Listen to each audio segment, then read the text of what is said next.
I sat at the kitchen table, staring at the cold cup of tea in front of me, trying to pretend everything in my life still felt normal. Emily walked in with her phone in her hand, barely looking at me. She said, "You're up early, Aiden," without even lifting her eyes. I forced a smile and said, "Couldn't sleep." "You okay?" She nodded but kept typing, and I felt that quiet distance between us grow a little more. I finally asked, "Work again?" She said, "Yeah, emails. Lots of deadlines." I wanted to tell her I missed talking to her, but my voice refused to come out. Instead, I whispered, "We barely see each other lately." She paused for a second, then said, "We're just busy, Aiden. It happens." I didn't want to fight, so I nodded. I said, "Maybe we should plan something together soon." She replied, "Sure, maybe next week," but her voice didn't sound like she meant it. Before I could say anything else, the doorbell rang. Emily said, "Can you get it? I'm in the middle of something." I opened the door and saw Liam standing there with his usual grin. He clapped my shoulder and said, "Morning, mate. Ready for tonight's game?" I smiled weakly and said, "Yeah, if I finish editing my shots in time." Emily finally looked up and said, "Oh, hey Liam. You're early." He laughed and said, "I thought we could grab lunch later, Aiden." I said, "Maybe. I've got a lot to finish today." He glanced at Emily for a moment, and I noticed something in her face I couldn't explain. I shook it off and said, "I'll call you later." Liam nodded and left, and I felt a strange heaviness settle in my chest. Emily asked, "You okay?" like she already knew I wasn't. I said, "Just tired. Work's been a mess lately." She nodded again, and I wished she would say more. I finally said, "Do you think we're drifting apart?" She froze, then said, "You're overthinking. We're fine." Even though her answer didn't feel real, I didn't push. Later that night, I told her I got a photography contract abroad. She said, "When did that happen?" sounding more surprised than excited. I said, "Yesterday. It's in Italy. 2 weeks." She said quietly, "2 weeks is a lot." I replied, "It might help us. A break might clear my head." Emily didn't argue, but she didn't agree either. She said, "Do what you think is best." I hated how distant her voice sounded. I whispered, "I just want us to feel like us again." She looked away and said, "Maybe we will." That night, Liam called and asked, "Still coming tomorrow?" I said, "Yeah, but I'm leaving soon. Got a job abroad." He said, "Good for you, mate. You need a break." I laughed and said, "Yeah, something like that." As the days passed, Emily kept drifting further away. She spent more time on her phone and less time with me. I asked her, "Is everything okay between us?" She said, "We're fine, Aiden. Stop worrying." I tried to believe her, but something in her voice kept shaking me. I told myself I was imagining things. Before leaving, I said, "When I come back, we'll fix everything." Emily forced a smile and said, "Safe travels." At the airport, Liam called again and said, "Send pictures, yeah?" I said, "Sure. Take care of Emily for me." He laughed and said, "Always do." His words felt normal then, but something inside me tightened. I whispered to myself, "It's just stress. We'll be okay." When the plane took off, I looked down at London and told myself I was doing the right thing.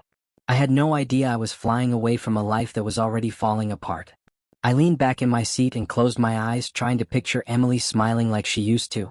But the image felt blurry, like a memory that was slipping out of my hands. I whispered, "We'll fix this," even though I wasn't sure she wanted to fix anything anymore. The flight attendant walked by and asked if I needed water, but all I needed was clarity. I stared at my hands and said quietly, "Please let things get better when I come home." The plane moved through the clouds and I tried to calm my fear. I thought about Liam, about how he always showed up when I needed support, and I felt grateful. I didn't know then that trust can sometimes be the thing that destroys you the most. I looked out the window and whispered, "I hope Emily misses me," even though a small part of me feared she wouldn't. I told myself things would fine when I returned. I stepped out of the airport in Florence and whispered, "So this is where I'm supposed to clear my head." The warm air felt good, but the quiet inside me didn't. When I called Emily, she answered with a tired voice. "Hey Aiden. Everything okay?" I said, "Just landed. Wanted to hear you." She said, "I'm in the middle of something. Can we talk later?" I forced a laugh. "Sure. Just wanted to check in." She hung up fast and I stared at my phone, wondering why her voice felt so far away. At the hotel, Clara waved at me. "You look exhausted," she said.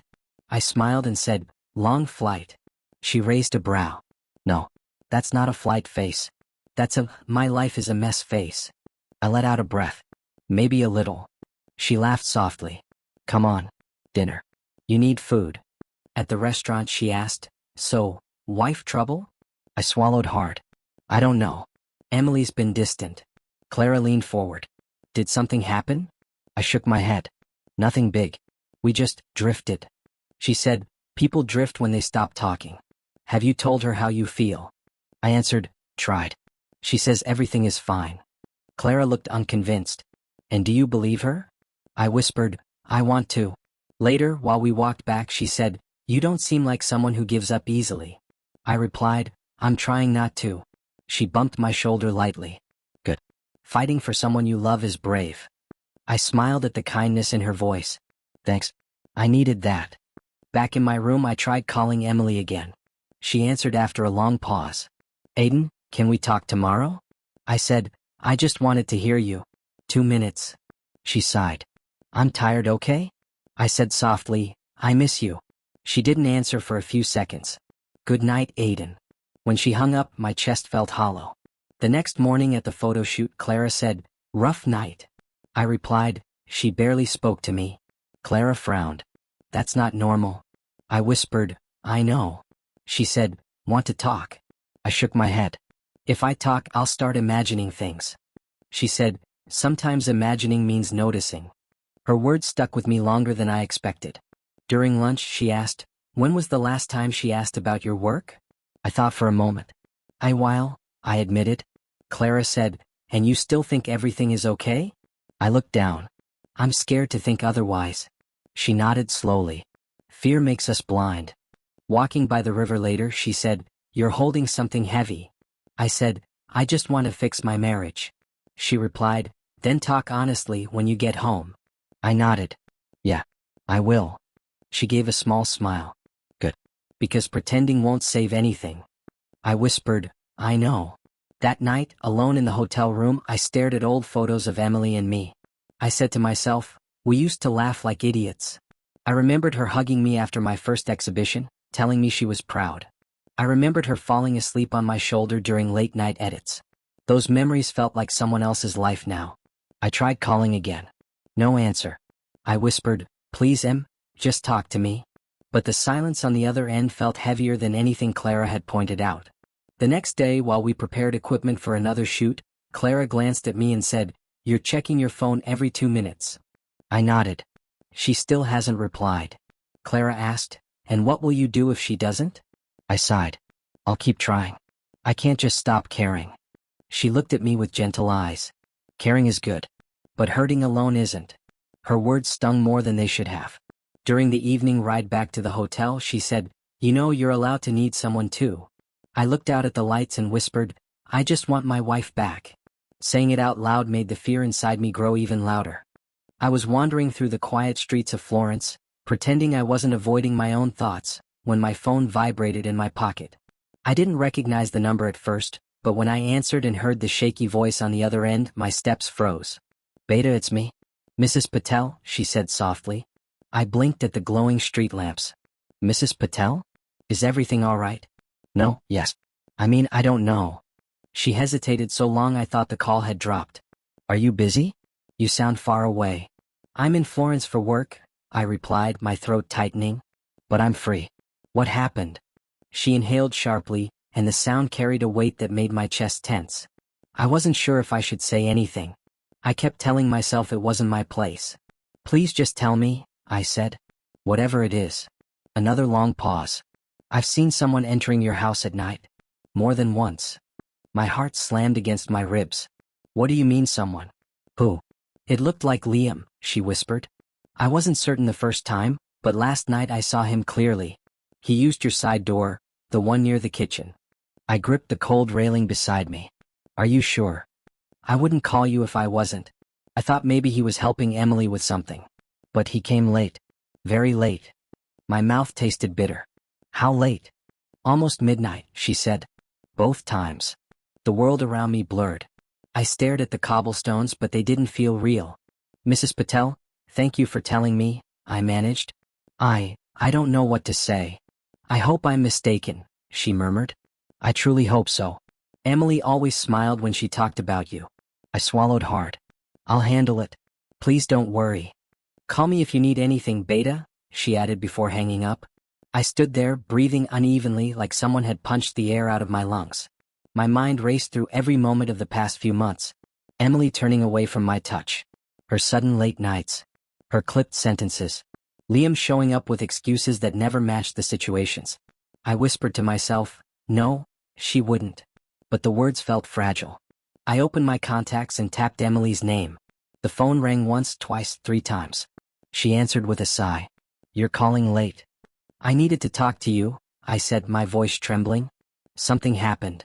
What now? She muttered, annoyed. I pressed my hand against a cold stone wall to steady myself. Mrs. Patel called me. Okay, and? Her tone sharpened instantly. She said she saw Liam entering our house at night.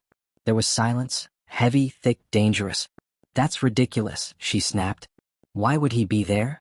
You tell me, I replied. Was he there? No, she said immediately. Too immediately. She must have been mistaken. She's old. Maybe her eyesight. Emily, I cut in.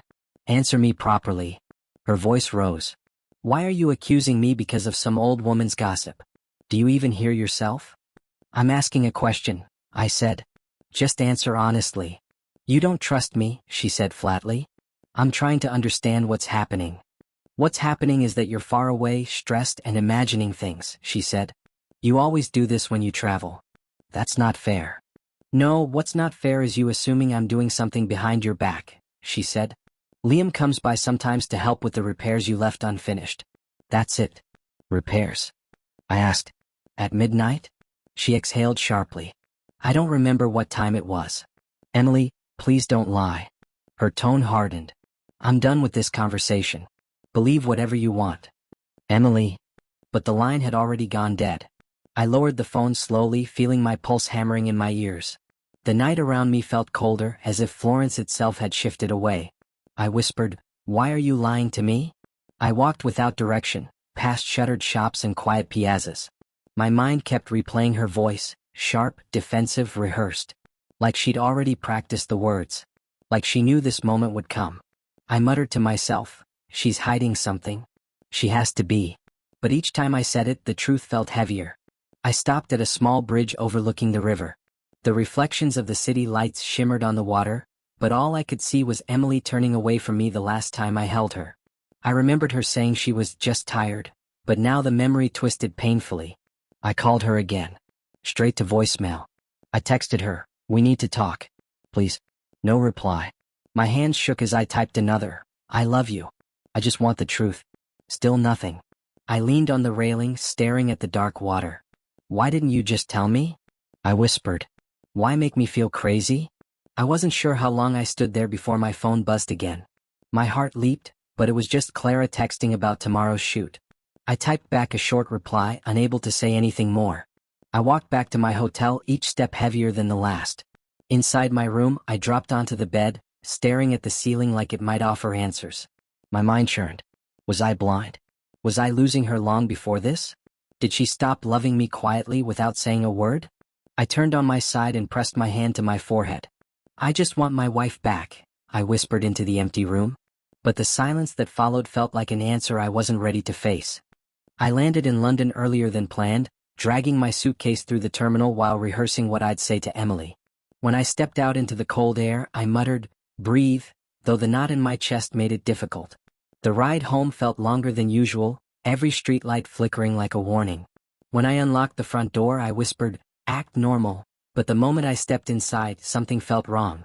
Emily appeared in the hallway, wide-eyed. You're back? You didn't tell me. I changed my flight, I said. Surprise. She forced a laugh. You should have warned me. I would have cleaned up. I glanced around. Since when do you care about that? She folded her arms quickly as if hiding something. I just mean, I wasn't expecting you. I walked into the living room and the unfamiliarity hit me instantly. A new blanket, soft and neatly folded, lay across the couch. Where'd this come from? I asked. All that? I bought it last week, she said too fast. I didn't know you liked this color. I can like new things, she replied, sounding irritated. I moved toward the bedroom and she followed close behind. The moment I stepped in, a scent I didn't recognize drifted toward me, warm, musky, undeniably not ours. You changed perfumes? I asked. No, she said quickly. Maybe it's yours. It's not. She sighed. Can you stop acting suspicious? You just walked in. I opened the window, letting the cold air clear my head. I'm not suspicious. I'm just noticing things. You're making me uncomfortable. I wanted to ask why discomfort came so easily now, but I let it slide. Later, while I unpacked, my phone buzzed. Liam's name flashed across the screen. I stared at it until it stopped ringing. Emily leaned against the doorway. Are you going to answer? No. Why not? Because I don't feel like talking to him. Her jaw tightened. You're being dramatic. Am I?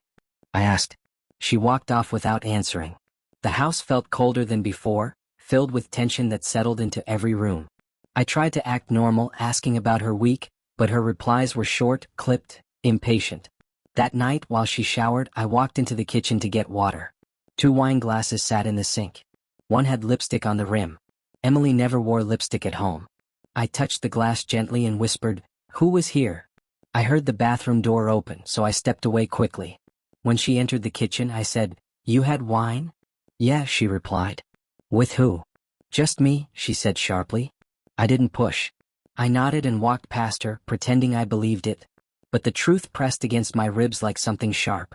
Later, as I lay in bed pretending to scroll my phone, Emily climbed in beside me. She turned away facing the wall. She said, "You're quiet." "I'm tired." "You're angry." "No. You always shut down when you're angry." "I'm not angry," I replied. "I'm thinking." "About what?" "Nothing important." She didn't believe me, and I didn't expect her to. When her breathing softened and settled into sleep, I finally allowed myself to look at her. She looked peaceful, untouched by the storm tearing through me. I whispered, "Why are you doing this to us?" I turned away, forcing my eyes shut, but sleep wouldn't come. Hours passed before exhaustion finally dragged me under. The next morning, Emily left early, saying she had errands. Her voice trembled when she said, "I'll be back." When I walked into the bedroom to grab a sweater, I noticed her pillow slightly raised, the fabric uneven. Something nudged at my instincts. I lifted it gently. A bracelet lay beneath it. Silver. Delicate. Clearly not hers. I held it in my palm, my breath locked in my chest. "Whose is this?" I whispered. The room spun slowly, as though the walls themselves understood what I had just found. I stared at the bracelet for a long time, unable to move. My hands trembled. My throat burned. My pulse thundered loud enough to drown out every rational thought. I placed the bracelet back exactly where I found it, smoothing the pillow as though nothing had happened. I didn't want her to know I'd seen it. Not yet. I needed clarity. Proof. Something undeniable. When she came home later, she greeted me with a forced smile. "You okay?" "I'm fine," I said calmly. "You don't look fine." I said I'm fine. "Did something happen?" "No," I lied. "Tired." She hovered in the doorway, waiting for me to say more, but I didn't. Instead, I watched her, every glance, every twitch of her fingers, every nervous swallow. I memorized her discomfort, letting it confirm everything I feared. Throughout the evening, she kept asking, "Why are you staring at me?" And each time I replied, "I'm not," though we both knew I was. I moved quietly, speaking gently, acting normal enough not to raise suspicion. But inside, I felt like I was unraveling thread by thread. When she went to bed early, I sat alone in the living room, staring at the new blanket. I whispered, "Something is happening. I know it. I need the truth to show itself." And for the first time, I felt myself stop hoping she was innocent. I simply waited. "Okay." I told Emily I had an evening shoot. "I'll be late," I said, sliding my camera bag over my shoulder. She barely looked up from her phone. "Okay," she said. Calm. Too calm. I stepped into the cold drizzle, pretending I didn't know my stomach was twisting. I walked a few blocks, paused, then circled back quietly, keeping to the shadows. My hand pressed to the back door, heart thudding. "Please let me be wrong," I whispered. Inside, I heard it first, soft, unmistakable laughter. "Emily." Light, warm, private. Then another voice, low and familiar. "Liam." My chest collapsed. I froze. My hand shook on the doorknob. "No, no way," I breathed. I pushed the door open slowly. Warm light spilled into the hallway. Their voices stopped abruptly. Emily's eyes went wide. Liam froze, shoulders stiffening. "Aiden," Emily started, voice cracking. I didn't answer. I just stepped forward. My shoes made no sound on the floor. What are you doing? Liam asked, calm but strained. I could barely speak. I came home. Emily's face drained. You weren't supposed to be back. Clearly, I said, voice trembling. She reached toward me. I can explain. Explain what? I asked, each word sharp. Why you're sitting there like nothing happened. Why he's here when he shouldn't be. Why your hand is on his knee. It just happened, Liam said, rubbing the back of his neck. I laughed, bitter and broken. It just happened? My wife and my best friend? That's your explanation. Emily's lips quivered. I didn't mean. You didn't mean to betray me? I spat. You didn't mean to lie every day? Hide things under pillows, drink wine in secret. Her hands trembled. Aiden, I'm sorry. You're sorry? I asked, voice cracking. Do you know how that sounds? We didn't plan it, Liam said. We were lonely. That's all. I shook my head. Lonely? So sneaking, laughing, touching, hiding, that's loneliness? That's what excuse is this? Emily tried again. I love you. I cut her off. Don't say that. If you loved me, you wouldn't have been here with him. Her face crumpled. Liam's eyes darted between us. It was a mistake, he whispered. A mistake. I echoed. Every lie, every stolen moment, every betrayal, that's a mistake? You call that an accident? Emily's voice trembled. I never wanted to hurt you. And yet you did, I said, my throat tight. You destroyed everything without a second thought. Liam stepped forward. Aiden, please let me. Don't touch me, I warned. He froze. Okay. I could feel my world shatter. Everything I had built, defended, loved, all gone in a single moment. Their guilt, their hesitation, it was everywhere. And yet nothing could undo the damage. Emily's lips parted, then closed. Liam shifted uncomfortably. I turned toward the door. I can't stay, I whispered. I can't. Wait, Emily said, reaching for me again. I pulled away. No. Just, no. The rain outside hit my face immediately when I stepped onto the street. Cold, relentless, punishing. I welcomed it. Let it soak me, wash me out, drown me in the chaos I felt inside. My clothes were soaked in minutes, but I didn't care. I walked aimless, blocks passing in a blur. Every flash of lightning reminded me of their laughter, their voices, the betrayal. I didn't stop until my legs gave out. I collapsed onto the curb near a deserted corner. Water streamed down my face. My hands trembled, my chest heaving. Why? I whispered. Why would you do this to me? A soft voice broke through the storm. Sir? Are you okay? I looked up. A police officer held an umbrella over me, his coat soaked. I'm Officer Daniel Reed, he said gently. Do you need help? I tried to speak, but my voice cracked. I don't know. You look like you've been out here a while, he said. Crouching beside me, eyes level with mine. Talk to me. Tell me what happened. I swallowed hard. My wife and my best friend. He nodded slowly. I see. I'm sorry, man. I didn't want to believe it, I whispered. I kept telling myself I was imagining things. Truth hurts worse when we love someone, he said quietly. I don't know what to do, I admitted, shoulders slumping. You don't have to decide tonight, he said. For now, just breathe. The rain mixed with tears I couldn't hide. I let it wash over me, cold and honest. My life, the one I had walked into that night expecting comfort, had vanished. Every memory, every trust, every shared laugh, they were gone. He handed me a dry towel from the patrol car. Come on, sit inside. Get out of the rain. I took it, hesitant. The warmth from the car, from his presence, was unfamiliar but welcome. I slid in, hands shaking, gripping the towel. Whatever happened, Officer Reed said, you're not alone. I stared at the dark, rain-smeared streets, listening to the wipers scrape the glass. Alone, I repeated. It tasted empty on my tongue. I'm here, he said gently. And that's enough for now. I exhaled, letting the storm outside and inside settle just enough for a fraction of calm. I didn't have answers. I didn't have forgiveness. I didn't even have the will to think about tomorrow. But for the first time that night I could breathe. And that small, trembling breath was something. I packed a single bag and left the house before sunrise, the streets empty and gray. The rain from the previous night had left puddles, and each splash of my shoes sounded louder than it should. I didn't look back. I rented a small room in a quiet part of London, bare walls, a narrow bed, but it was mine at least for now. I whispered to myself, I can survive this. I have to. My phone buzzed almost immediately. Emily. I stared at her name, my chest tightening. I ignored it. Another buzz. Liam. Long messages. Aiden, please talk to me. I can explain. I blocked him before reading. My hand shook. My head throbbed. I whispered, not today. Not now. Days passed. Nights were the worst. I sat in the dark, staring at the ceiling staring back. Clara texted me. Hey Aiden, you okay? You seem off. I hesitated, fingers hovering over the keyboard. I'm fine, I finally typed. Lying had become easier than facing anyone. But her response made me pause. If you need to talk, I'm here. Seriously. I left it unread. One morning, a knock came at the door. Mr. Cole? I froze.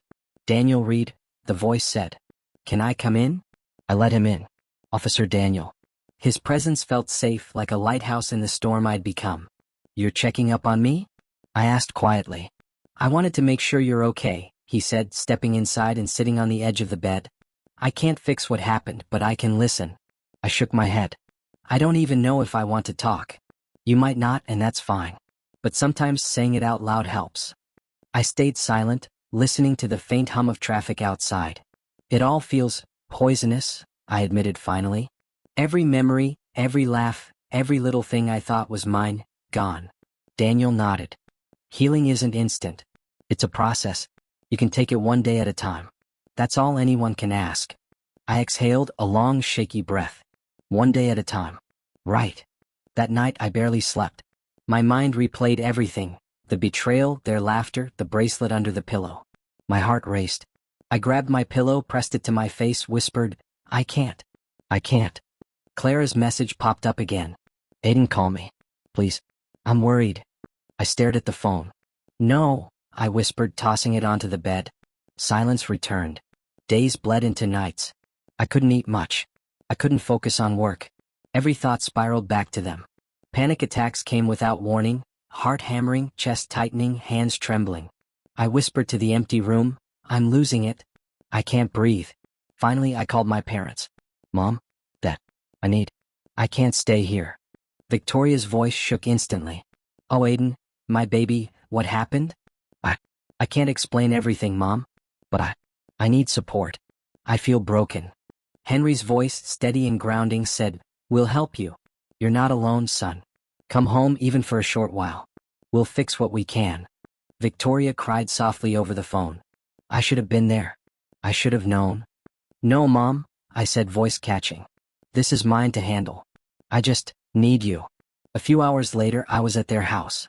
The smell of home, of childhood, filled me. Victoria held me, sobbing, and I let her. Henry clasped my shoulder, steady, unshakable. You'll get through this, he said. We'll help you. One step at a time.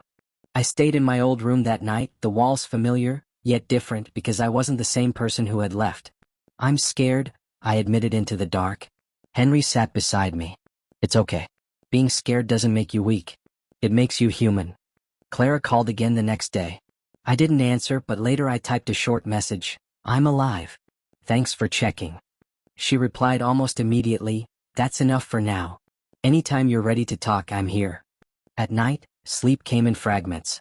I sat at the window, staring at the street below, watching people pass, oblivious to my pain. I whispered to myself, I can't trust anyone yet. Not really. Not fully. But slowly I started to breathe easier. Slowly the panic loosened its grip. Emily's name barely registered in my mind anymore. I didn't answer calls. I didn't check messages. I focused on surviving. Daniel's advice, Clara's care, my parents' presence, they became my lifeline. Each day I told myself, one day at a time. Some mornings I even laughed quietly at old memories that weren't tainted. Some days I managed to smile at a stranger passing in the street. Tiny victories. They were fragile, but they were mine. One evening, as the sun dipped below the rooftops, I whispered to myself, I'm not broken. Not completely. I knew the path ahead would be long. I knew nights like this, filled with panic and memories, would come again. But for the first time in weeks, I felt a sliver of something resembling hope. Slowly I began to rebuild myself. Not rushing, not forcing, just one small step at a time. A text here, a conversation there, a quiet moment breathing. Piece by piece, brick by brick, I started to reclaim who I was. And in the silence, between panic and tears, I realized I could survive. I would survive. One day at a time. Weeks passed and I stayed focused on my quiet life. I didn't answer Emily's calls or texts. Liam tried to, but I blocked him immediately. One morning, my phone buzzed. Mrs. Patel. Mr. Cole, can I speak to you for a moment? She asked, her voice gentle but concerned. Of course, Mrs. Patel, I said, heart tightening. I hear Emily crying at night sometimes, she admitted. I didn't want to interfere, but I thought you should know. I swallowed. I appreciate you telling me. Really. Thank you. She hesitated. It's just heartbreaking. I nodded, though she couldn't see me. I've heard rumors too. Rumors? I cleared my throat. About her and Liam. About them being unable to hold things together. Mrs. Patel sighed. I see. I'm sorry you had to find out this way. I hung up and stared out the window. The world felt still, but inside I could feel subtle shifts. Emily's life was unraveling, her carefully built illusions collapsing. A week later, I ran into a colleague at the studio. Hey Aiden, did you hear? She asked. Hear what? That Liam got fired. HR found out about his personal issues. Clients weren't happy and the scandal got big. Everyone's talking. I raised an eyebrow. Really? Yes. Apparently, he couldn't handle the pressure once things went public. Emily's story didn't help either. I felt a small, cold relief. Not joy exactly. But the pieces were falling, the lies unweaving themselves. At night, I got another message from Clara. Big news. Your portfolio impressed the agency. They want you on a major campaign. My heart lifted slightly. That's incredible. Thank you for recommending me. Clara replied almost immediately, you deserve it. Don't let anything hold you back, Aiden. I smiled faintly. For the first time in weeks, the future seemed slightly lighter. I still carried the pain of betrayal, but I felt a subtle strength building inside me. A few days later, Mrs. Patel stopped by again. I just thought you should know she's been asking neighbors about you, trying to see if you'll forgive her. I exhaled slowly. I see. Are you going to? She asked gently. I shook my head. No. That chapter is closed. Meanwhile, I heard whispers at work. Emily's friend circle is breaking apart, a coworker said. No one wants to be involved anymore. They're all distancing themselves. I leaned back in my chair. Karma, in its quiet way, was unfolding. Not loudly, not dramatically, just naturally. Everything they tried to build for themselves without considering me was crumbling. One evening, I saw Liam's name on a gossip website. Liam Ward, dismissed after scandal, the headline read. I clicked. The article detailed his firing, his personal reputation tarnished, and finally mentioned Emily. Sources say the relationship ended because she became too emotional and erratic. I laughed softly, bitter but small. Too emotional, I murmured. That's rich. I still hurt every day, but the hurt was tempered by the knowledge that truth has a way of finding its path. I focused on photography, working long hours, letting my art fill the spaces where anger and grief used to live. Clara called one afternoon. How's everything? I'm getting there, I admitted. Every day feels like a step forward. Some days 2 steps. Some days I fall back, but I keep moving. That's all anyone can do, she said warmly. I know, I said. Thank you for checking in. She laughed softly. Someone has to make sure you're not disappearing completely. Don't forget, Aiden, you're stronger than you realize. Her words stayed with me. I repeated them to myself when Emily's name crossed my mind. When Liam tried to text again, I blocked him without hesitation. Their attempts at redemption or explanation no longer mattered. I had grown beyond the need for closure from them. Emily eventually tried to see me in person. She appeared one morning at my apartment door, umbrella in hand, eyes wide and pleading. Aiden, please, can we talk? I looked at her silently. There's nothing left to talk about, I said, voice firm. She stepped closer.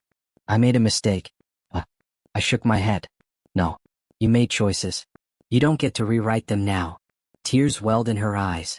Please, I just want to explain. You don't get that chance, I said. I've rebuilt enough. I don't need your explanations. I don't need you. She hesitated, searching my face. Finally, she turned, shoulders slumping, defeated. I closed the door softly. The click echoed louder than I expected. I leaned against it, breathing slowly. The quiet apartment felt like mine again. My art, my life, my choices, untouched by betrayal, slowly regaining form. That evening, Clara visited. We reviewed my portfolio together, discussing techniques and campaigns. You've changed, Aiden, she said thoughtfully. There's a depth in your work now. Pain, yes, but also strength. I nodded. I've learned the hard way. But I'm moving forward. One frame at a time, one day at a time. She smiled. And that's why you'll succeed. Keep channeling it. Don't let anyone steal your peace again. I looked out the window at the city lights. The rain had returned, gentle this time. It wasn't punishing. It wasn't accusatory.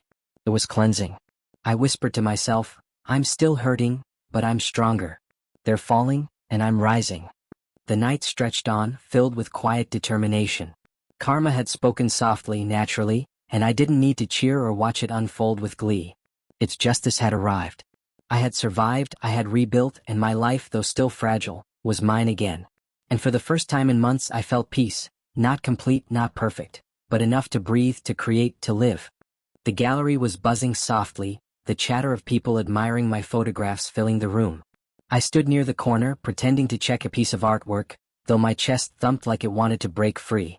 Clara had helped me organize this exhibition, and it felt like the first real accomplishment since everything fell apart. Then I heard it. A quiet sob. I turned slowly. Emily stood there, umbrella clutched in her hand, eyes red, tears streaking her face. She didn't try to hide it. Aiden? I held up a hand, stopping her before words could tumble out. She froze, caught between hope and fear. I know what you're about to say, I said gently. You regret it. You wish you could go back. She nodded, swallowing hard. I do. Every single day. I can't believe how much I destroyed, how much I ruined. I'm sorry. I'm so sorry. I exhaled slowly. I know. Her shoulders shook. Do you hate me? I looked at her for a long moment, really looked. I remembered the laughter, the betrayal, the nights of panic and despair. And then I realized, I didn't hate her. No, I said quietly. I don't hate you. But I don't belong with you anymore. Not ever. Her lips quivered. Please, just one chance. One conversation. One, anything. I've had my conversations, I said. I've had my nights staring at ceilings, replaying every lie. I've healed slowly, one day at a time. That's enough. I can't undo what happened, and neither can you. She bit her lip, nodding, understanding, or at least accepting, that I had moved beyond her. I never wanted this to happen, she whispered. I know, I repeated. But it did. And it's over. She turned, voice barely audible. I'll go then. Goodbye, Emily, I said. My voice didn't shake. My heart didn't pound. I let it go. I walked past the crowd, past the murmurs of admiration and quiet applause, and stepped outside into the cool London air. The city smelled of rain and possibility.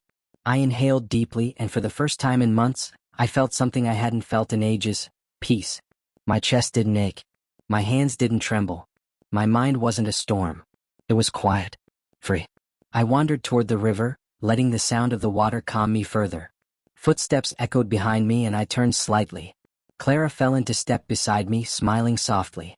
You did it, she said. You're here. And you're standing. I shrugged, half smiling. It didn't happen overnight. I've been rebuilding. I know, she said. I've seen it.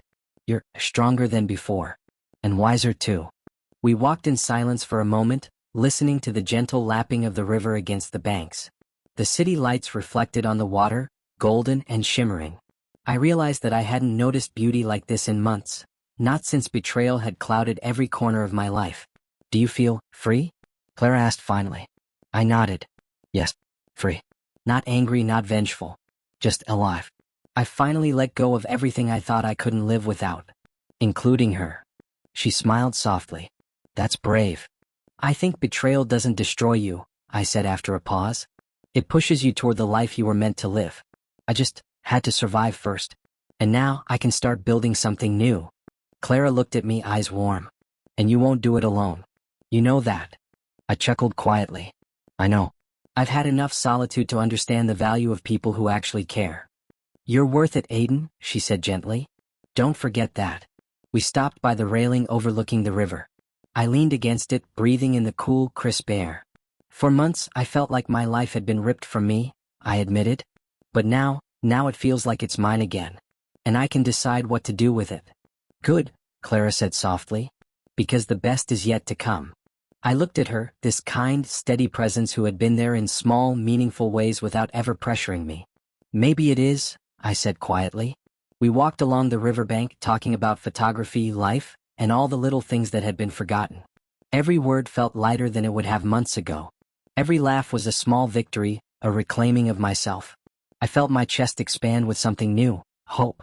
Not just hope for my art or for recognition, but hope for life. For real, untarnished living. The pain was still there in echoes, but it no longer had control over me. Finally, I stopped and looked at the water, city lights flickering. I let go, I whispered almost to myself. Everything she destroyed. I'm leaving it behind. And now I start building new memories. Ones that are mine. Ones I choose. Clara smiled beside me.